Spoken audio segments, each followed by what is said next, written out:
আসসালামু আলাইকুম রহমতুল্লাহ বারাকাতুহ। ওয়ালাইকুম আসসালাম ওয়া রাহমাতুল্লাহি ওয়া বারাকাতুহু। হজরত, আমি কিছু আলোচনা করব যে কোরআন পড়লে কি ফজিলত হয়, সামান্য থেকে সামান্য পুরো আলোচনা করা আমার পক্ষে সম্ভব নয়, এত ব্যাপক আলোচনা। তো আমরা মানুষের দোষটা খোঁজ করি বেশি, কিন্তু আমরা মানুষের ভালো দিকটা কখনো দেখি না। জি, সে ভালো কী করলো সেটা কখনো খোঁজ করি না, তার দোষটাই বেশি খোঁজ করি। এই জন্য মানুষ আরও বেশি খারাপ হয়, ঠিক ঠিক কি না? ঠিক।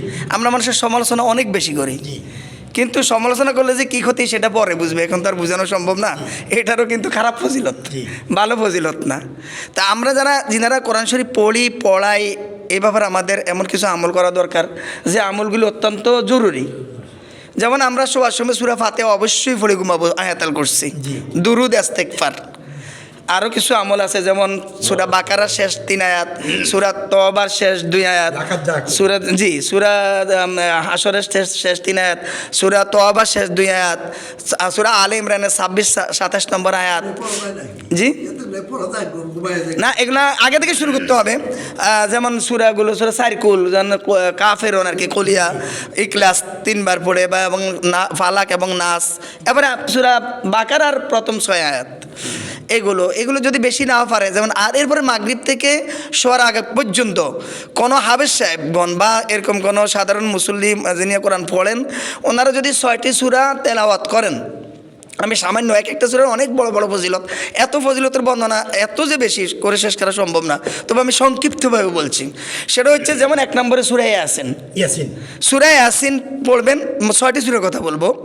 সূরা ইয়াসিন 1 নম্বরে, 2 নম্বরে আর রহমান, 3 নম্বরে ওয়াকিয়া, 4 নম্বরে মুলুক, 5 নম্বরে মুজাম্মিল, 6 নম্বরে সূরা সিজদা। এই 6টি সূরা যদি কোনো ব্যক্তি প্রতিদিন শোয়ার আগ পর্যন্ত তেলাওয়াত করে, আল্লাহ তাআলা রব্বুল আলামিন তার দুনিয়াতে সম্মান, আখিরাতেও তার সম্মান দেবেন। শুধু সম্মান না, তার বাবা মাও সম্মান পাবেন। এবারে জুমা কাহাব তো আপনারা পড়বেন, এটা হলো সূরা জুমার দিন অন্তত পক্ষে সূরা জুমা আর কাহাবটাও পড়বেন। জি, ওইটা তো অনেক এরকম ভাবে ফজিলত। আরেকটা তো কাফও আছে না, কাহাব যেটা সূরা কাহাফ, সূরা কাহাফ আর সূরা জুমা। জি, এগুলো সুন্নত। আরেকটা আছে কফ সূরা আছে। জি, যাই হোক, আমরা কোরআন তেলাওয়াতের বিকল্প কিছু নাই, আর জিকিরের বিকল্প কোনো কিছু নাই। কোরআন তেলাওয়াতটাই জিকির, সর্বশ্রেষ্ঠ জিকিরের মধ্যে কোরআন তেলাওয়াত।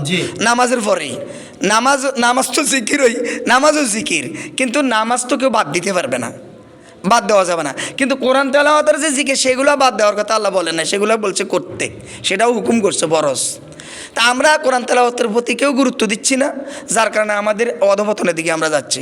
একজন হাফেজ সাহেব এই আমলগুলো জানেন না, যদি তিনি সবসময় এই আমলগুলো করতে পারে, ইনশাআল্লাহ তিনার কোনো সময় কোনো সমস্যা থাকবে না, দুনিয়াতেও থাকবে না, আখিরাতেও থাকবে না। আমরা ইনশাল্লাহ আশা করি এই আমলগুলো আমরা করব। আর শোয়ার সময় অবশ্যই সূরা ফাতিহা এবং সারকুল এবং আয়াতুল কুরসি, দুরুদ, ইস্তেগফার অবশ্যই পড়ে ঘুমাবেন, এবং ঘুমের দোয়া। জি, আয়াতুল কুরসি, সূরা ফাতিহা, আয়াতুল কুরসি একেবারে অবশ্যই পড়বেন। আর কালেমাগুলো সারকুল এবং বাকারার প্রথম 6 আয়াত। আচ্ছা, রাখি। আসসালামু আলাইকুম রহমতুল্লাহ বারাকাতুহু।